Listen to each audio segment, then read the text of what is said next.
I was scrolling through my phone and I seen Sovereign Health, and it was the first name I seen. I hit it, called the number, and here I am.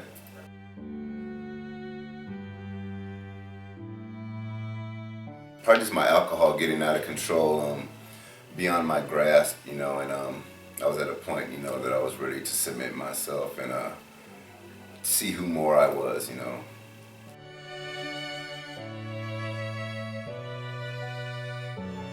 I think it was the phone call, talking to the person, and he was very adamant about me wanting to come here, but he actually stayed on me, like he didn't just, not call me back. He called me back the next couple of weeks just to check to see how I was doing, and sometimes, that's all folks need is just to know how they're doing, how's their day.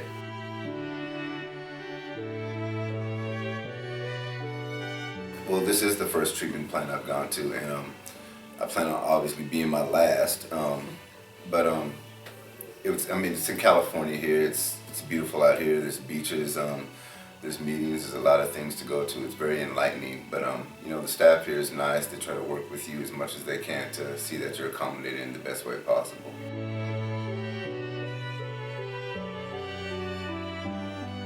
My first impression, there was a little anxiety, to be honest. I didn't obviously know anybody, and it was to me it was extreme because I'm coming states away, to a place where I don't know anybody, and but they all share similar, situations. So it took me maybe a week to get used to it, but after a while I fit right in. Everybody here is equals.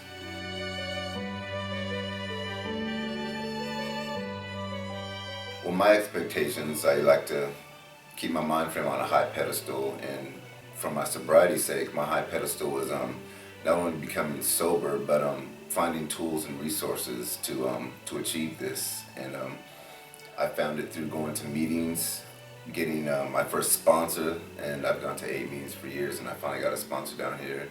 They have yoga classes that I wouldn't have expected to do yoga, but here I am, breathing, my posture's good, I can do the tree, it's very spiritual and it's very easing to the mind with meditation.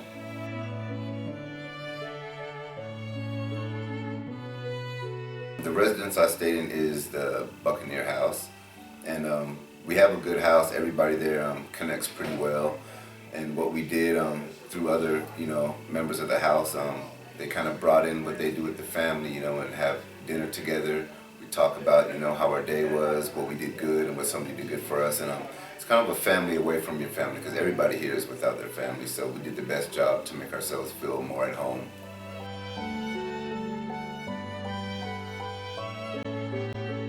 My therapist is awesome. Her name is Shannon, and sadly she's going to be leaving, but she's awesome. She really brought a lot out of me, and I was kind of oblivious, in my days of drinking, my years of drinking, and I really found a lot of closure with things, from losing my mother to why I am, emotionally just kind of guarded, and she didn't really honestly even have to pull it out of me that much. She told me a lot of times I was doing it myself, and I mean, I couldn't thank her enough for that, because that's years of just kind of binding things up, and I finally let that rope go and it all came out.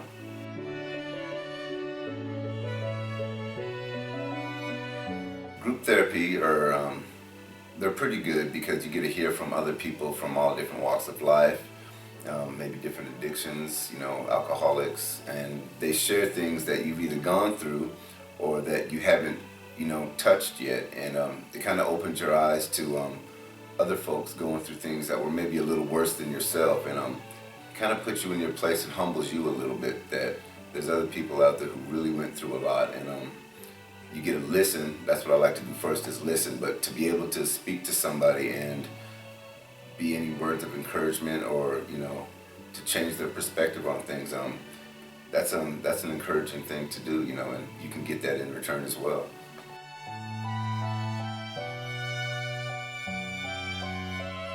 My favorite group is probably like empowerment with Betty. She's a therapist here. Besides my grandmother, I've not known too many women to speak with such passion about and conviction about being sober and finding your path in life and being more than you are, especially for a man, to let your guards down a little bit, and it's not all right, to be, overbearing, and you can be vulnerable sometimes, but just really learning about being stronger with this, and we can do it. She tells us every time we're in class, you are a strong man, you can do this, you got this, just believe in yourself, and just the passion she comes with it, it blows my mind.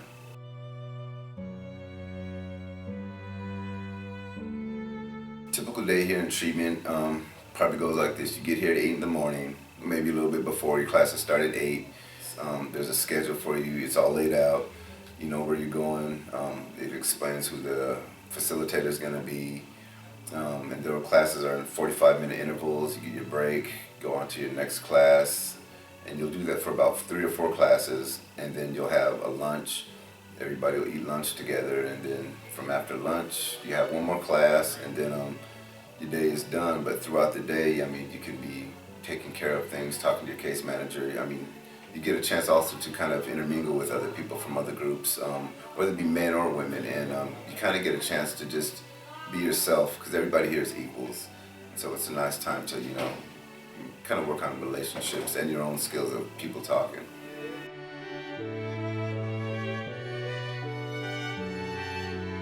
I think the thing I like most about Sovereign is that they do help you out and assist you, but at the same time they kind of give you a little leadway to do things independently, because honestly when you get back out there you're going to be on your own, and you're not going to have somebody to, I wouldn't say hold your hand, but you have to learn how to do things. We're all adults here, and it is hard at first, and it might be kind of scared for some folks to go out there on their own and do it, but we can do it. We've done many other things on our own, and we can do this on our own.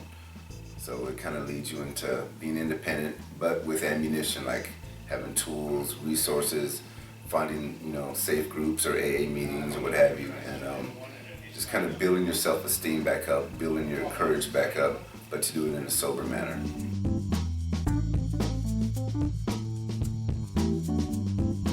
I think some coping mechanisms that I learned, like I say it again, yoga has really helped, just with the meditation aspect of it, the physicality of it, stretching and really kind of just blanking your mind out and just setting yourself to be calm and just accepting things how they are. I think also too with some of the classes that I took out of it, learning how to handle situations when they come abruptly and not just running to go to do what you used to do, but you can, maybe think things out more. You can write. It really, they really teach you how to help you fall in love back with your passions, whether it's playing an instrument, listening to music, producing music, getting back into going to school, whatever they have, to offer. You really should just take heed on it and just realize, think back to what you used to love and have passion for, because they're gonna find it and they're gonna get it out of you, and it's about time that you go back to what you love, because that'll keep you zoned in.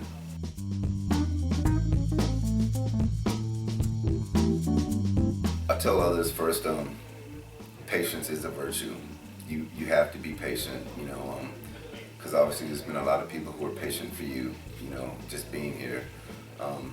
Just work throughout each class. It seems hard, it seems difficult, but just work through it. You're here for one reason, and if you're here for yourself, then you're definitely doing the best that you can do for yourself. And go to your classes, go to your classes, go to your classes.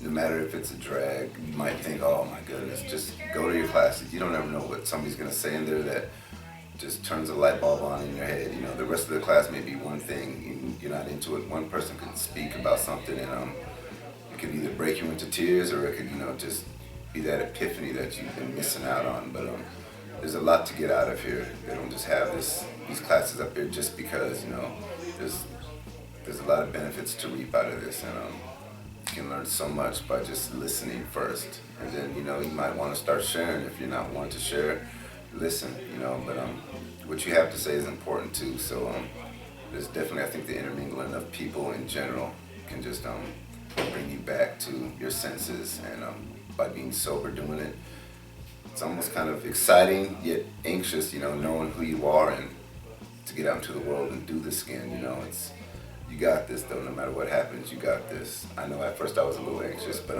I know I can do this. I know I can, and I know I can call people on, to do this. So just be strong and work through it, and keep your head to the sky.